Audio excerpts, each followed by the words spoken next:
Mas, kali ini aku pengen tanya deh. Ini serius. Ini kok akhir-akhir ini gajimu yang kamu kasih ke aku ini kurang. Kurang banyak lagi. Sekitar 600-an. Itu uangnya kamu kemanakan? Kok gak seperti biasanya? Lalu dengan santainya, Dasril menjawab, ya aku pakai buat kebutuhanku lah. Lagian kenapa sih? Aku kan ngasih uang kurang dari biasanya biar kamu bisa ya ngatur lah uang itu. Atur dengan baik, dibagi dengan baik. Jangan keenakan terus dikasih lebih. Halo Sobat Pena, apa kabar hari ini? Assalamualaikum warahmatullahi wabarakatuh. Hari ini kita akan kembali membahas kejadian-kejadian mengerikan, kisah nyata yang terjadi di muka bumi ini. Kisah yang akan aku ceritakan kali ini datang dari Jakarta.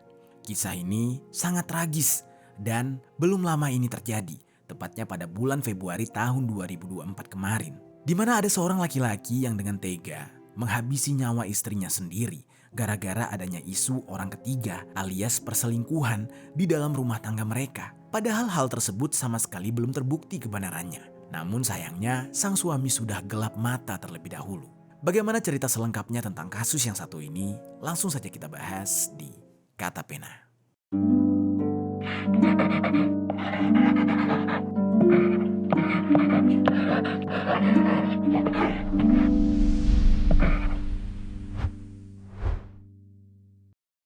Pemirsa, seorang wanita parubaya di Tambora, Jakarta Barat ditemukan mengenaskan. Sudah hampir ditemukan oleh warga di dalam sebuah kamar kontrakan dengan posisi terlentang dan tertutup karpet. Sebelum kita mulai ceritanya, jangan lupa untuk subscribe channel ini dan bagikan video ini ke teman-teman kalian. Cerita ini dibuat berdasarkan berita yang sudah beredar dan diterbitkan oleh beberapa media publik yang aku sajikan dan aku rangkum dalam bentuk alur cerita. Kita mulai ceritanya. Jadi di sebuah daerah, tepatnya di Jalan Angke Barat, Tambora, Jakarta Barat, ada sepasang suami istri yang bernama Dasril yang sudah berumur 40 tahun dan juga Sumiati yang umurnya 54 tahun. Jauh sebelum mereka berdua menikah, Dasril ini dikenal sebagai seorang duda cerai yang sudah 2 kali gagal dalam pernikahannya. Dan Sumiati juga merupakan seorang janda yang sudah gagal membina rumah tangga sebanyak 4 kali, sobat. Ya, sama-sama duda dan juga janda, dan akhirnya mereka dipertemukan untuk menjalin hubungan dengan harapan memulai kehidupan baru dari pengalaman masing-masing dengan harapan hubungan mereka berdua akan berhasil kali ini. Dalam pernikahan sebelumnya, sebenarnya tidak banyak informasi yang bisa kita dapatkan, sobat. Apakah keduanya memiliki anak masing-masing atau tidak? Namun yang jelas, di kehidupan rumah tangga baru mereka ini, mereka sedari awal menikah hingga 3 tahun kemudian semuanya berjalan lancar, berjalan dengan sangat baik dan harmonis. Dan mereka berdua tinggal di sebuah rumah sederhana. Entah apa pekerjaan dari Dasril sang suami, namun yang jelas uang dari pendapatan dia bekerja itu sangat cukup untuk menafkahi istri barunya ini. Tapi sobat, sehingga keharmonisan keluarga mereka ini berjalan tahun demi tahun. Namun sayangnya sobat, keharmonisan hubungan mereka hanya terjalin untuk beberapa tahun saja. Yang mana di tahun ketiga ternyata keduanya mulai saling terlibat cekcok. Pertengkaran mereka itu lumayan hebat yang mengakibatkan mereka saling adu mulut yang benar-benar berlebihan. Banyak faktor yang membuat keduanya cekcok. Salah satunya ya karena Sumiati ini kerap sekali tidak bisa menerima perubahan yang terjadi pada suaminya. Sebagai seorang istri, dia memegang peran sebagai pendukung dan pengelola keuangan keluarga. Sumiati selalu berusaha memastikan segala kebutuhan keluarganya tercukupi dengan baik. Namun akhir-akhir ini ada sesuatu yang mengganggu pikirannya. Setiap kali Sumiati menerima uang bulanan dari suaminya, terasa ada penyusutan yang tidak wajar, yang mana dia mencurigai kalau suaminya itu membawa uang tersebut ke tempat lain. Pada awalnya Sumiati ini berpikir mungkin ya ada kenaikan harga atau pengeluaran tambahan yang tidak terduga di dalam rumah tangga mereka. Tetapi dia tidak mendapatkan penjelasan yang jelas dari Dasril. Dan di saat itu semakin lama keraguan mulai menghampiri dan dia mulai merasa curiga kepada sang suami. Setiap bulannya semakin terasa ada yang kurang. Yang mana Dasril sering sekali memberikan uang bulanan, namun uangnya itu semakin hari semakin tidak cukup. Ya kurang lebih yang tadinya sekitar 1 juta rupiah turun jadi 800 dan untuk sekarang ini turun menjadi 600 ribu rupiah. Padahal mereka sudah punya perjanjian, sudah ada jatah khusus selain nafkah yang harus diberikan. Jadinya dengan berkurangnya nominal uang yaitu 600 ribu rupiah itu merupakan hal yang tidak biasa yang dirasakan oleh Sumiati dan mengundang banyak tanya. Sumiati juga merasa kalau suaminya ini tidak transparan. Dasril yang biasanya transparan dan terbuka dalam segala hal tiba-tiba saja menjadi defensif ketika Sumiati menanyakan tentang perubahan ini. Jawabannya selalu singkat dan terkesan mengabaikan. Dia selalu menghindar dengan alasan-alasan yang tidak meyakinkan. Meskipun Sumiati selalu mencoba untuk memberikan keyakinan di dalam dirinya, dia berusaha untuk percaya dengan suaminya. Tapi tetap saja, semakin dia memperhatikan hal tersebut, semakin jelas terlihat bahwa ada sesuatu yang disembunyikan oleh Dasril. Lalu, pikiran Sumiati pun mulai melayang-layang ke arah yang tidak menyenangkan. Dia berpikir, apakah mungkin suaminya ini terlibat di dalam sesuatu yang tidak dia sangka-sangka? Atau mungkin suaminya ini memiliki wanita lain alias selingkuhan yang menerima perhatian lebih darinya. Dan pada gilirannya sebagian dari uang yang seharusnya untuk keluarga malah diberikan kepada wanita selingkuhan itu. Pertanyaan negatif tersebut menghantui pikiran Sumiati yang selalu saja berputar-putar di kepalanya, bahkan sampai membuat dia tidak bisa tidur. Ditambah lagi, dia merasa sudah 2 bulan suaminya ini semacam tidak menyentuh dia, tidak memberikan perhatian dan tidak memberikan kasih sayang kepada dia. Lalu singkat cerita sobat, tibalah pada suatu hari. Akhirnya ketika Dasril ini gajian lagi. Di saat itu Sumiati mencoba untuk memastikan apakah kali ini suaminya ini akan memberikan jatah yang kurang lagi. Dan ternyata lagi-lagi jatah nafkah yang diberikan itu kurang. Sumiati di saat itu akhirnya memberanikan diri menanyakan hal tersebut kepada suaminya dengan tegas. Dia bertanya kurang lebih seperti ini. Mas, kali ini aku pengen tanya deh. Ini serius. Ini kok akhir-akhir ini gajimu yang kamu kasih ke aku ini kurang banyak lagi. Sekitar 600-an. Itu uangnya kamu kemanakan? Kok gak seperti biasanya? Lalu dengan santainya Dasril menjawab, ya aku pakai buat kebutuhanku lah. Lagian kenapa sih? Aku kan ngasih uang kurang dari biasanya biar kamu bisa ya ngatur lah uang itu. Atur dengan baik, dibagi dengan baik. Jangan keenakan terus dikasih lebih, ucap Dasril. Lalu Sumiati tidak terima dengan ucapan dari suaminya ini. Dia berkata, loh kok kamu gitu sih mas? Apa jangan-jangan kamu selingkuh ya? Ini uangnya kamu kasih ke selingkuhan kamu, makanya kamu potong jatah aku ya, ucap Sumiati sambil menuduh. Lalu Dasril tidak terima. Dia pun bertanya, sembarangan ngomong kamu ya. Ada bukti apa kamu kok berani-beraninya ngatain aku selingkuh? Jangan sembarangan kamu. Dan Sumiati tetap bersikukuh. Dia dengan penuh emosi berkata, ya kalau uangnya gak kamu kasih ke selingkuhanmu, kemana lagi larinya? Udahlah, gak usah ditutup-tutupi. Aku udah tahu, sekarang ngaku aja, ucap Sumiati sambil memaksa. Dari ucapan tersebut, keduanya kemudian naik pitam dan akhirnya mereka terlibat adu mulut. Pasangan suami istri itu akhirnya terlibat dalam pertengkaran yang sengit. Suasana yang seharusnya penuh dengan cinta dan juga kehangatan, apalagi saat itu baru saja gajian, akhirnya terasa sangat muram, terisi dengan amarah dan rasa tidak saling percaya.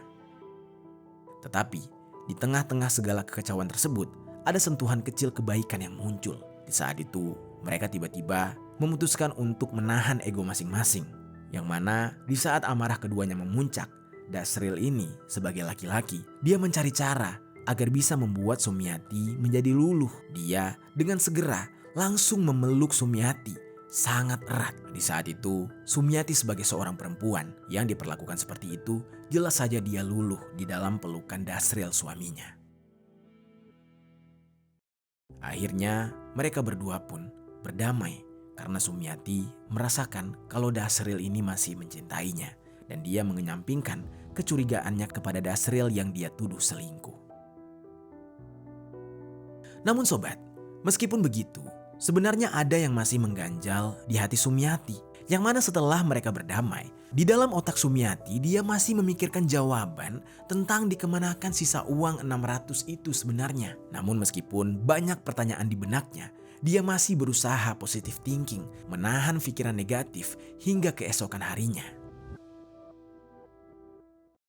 Lalu tibalah esok hari, di tanggal 21 Februari tahun 2024. Ketika itu Dasril pulang dari tempat kerjanya. Tiba-tiba saja, istrinya itu kembali mempertanyakan soal gaji lagi. Saat itu Dasril yang sebenarnya sedang capek-capeknya bekerja. Dan dia memang sudah muak mendengar pernyataan yang sama dari sang istri.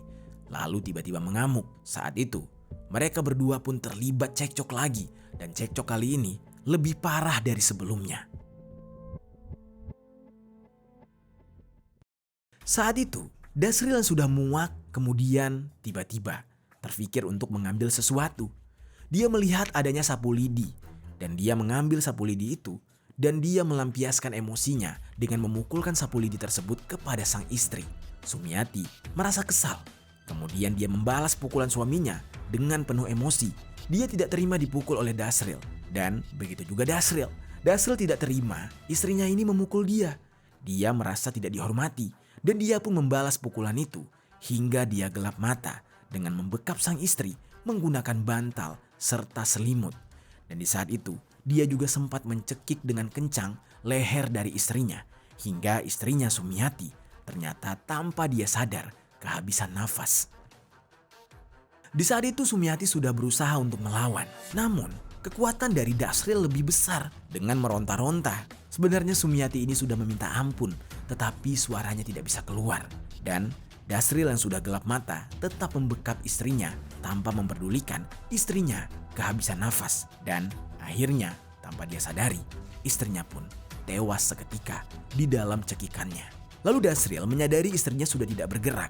Di saat itu dia pikir istrinya hanya pingsan. Setelah istrinya ini tidak bergerak lagi, Dasril pun membiarkan istrinya tergeletak di sana dengan selimut dan tiba-tiba dia ikut tidur di samping istrinya.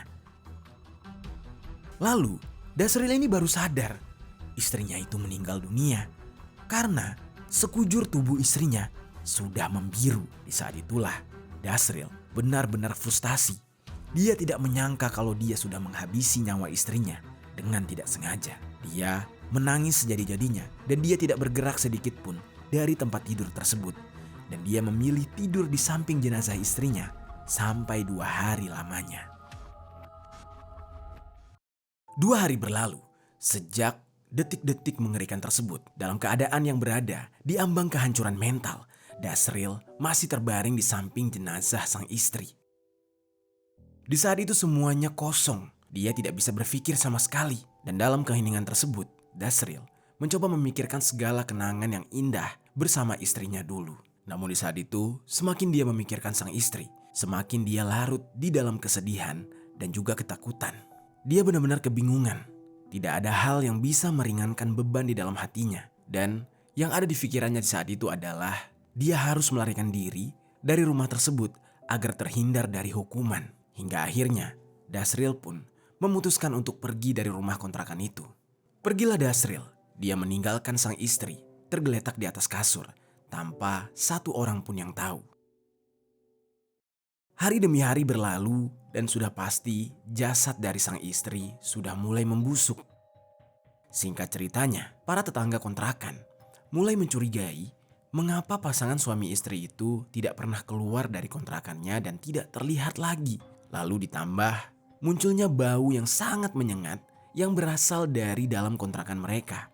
Yang mana bau itu seperti bau bangkai, namun bau bangkainya tidak biasa.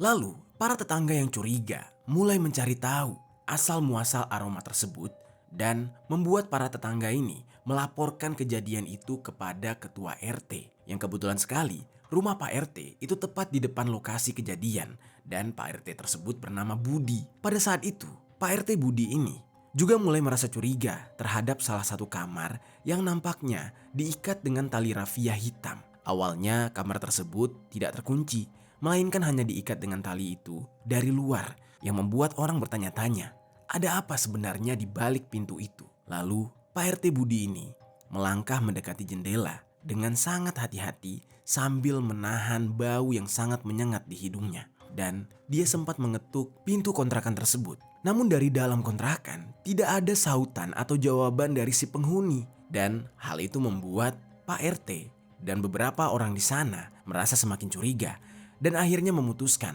untuk membuka paksa dengan mendobrak pintu kontrakan tersebut. Ketika pintu dibuka dan tali dilepas, Pak RT yang bernama Budi dan para tetangga menemukan sesuatu yang mengerikan di dalamnya beserta bau menyengat yang semakin menjadi. Mereka menemukan sesosok jasad yang sudah dikerumuni lalat terbaring di atas tempat tidur. Seketika semuanya berteriak ketakutan dan mereka satu persatu mulai menjauh dari ruangan kontrakan itu. Lalu Pak RT meminta salah satu warga untuk segera menelpon polisi agar bisa datang ke lokasi kejadian. Tak lama, polisi yang mendapatkan laporan langsung menuju ke TKP dan setibanya di sana, mereka langsung melakukan evakuasi serta penyelidikan terhadap kasus tersebut. Jejak-jejak kekerasan jelas terlihat di tubuh jasad itu.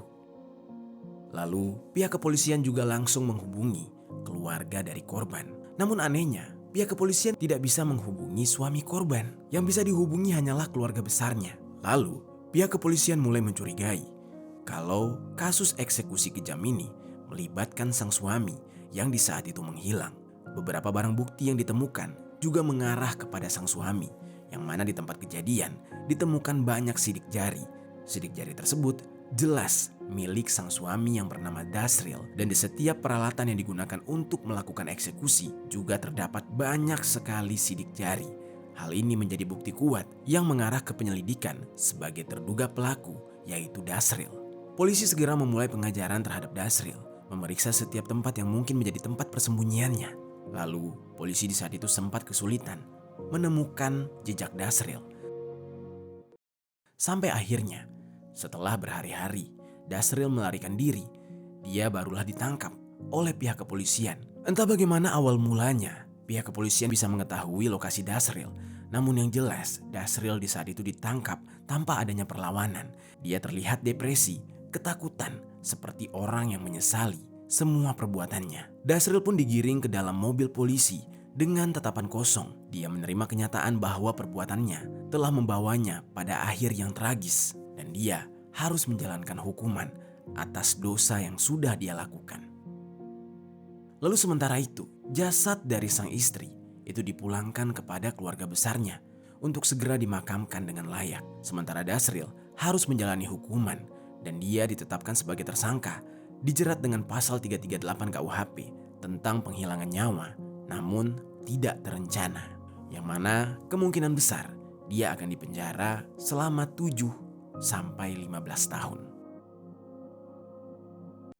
Itu dia sobat, kisah dari Dasril yang dengan tega mengeksekusi nyawa sang istri karena dia merasa tidak terima tuduh macam-macam dan dia merasa sangat capek. Sudah kerja seharian tetapi istrinya malah ngajak berdebat. Apa pelajaran yang bisa kita ambil dari kisah ini?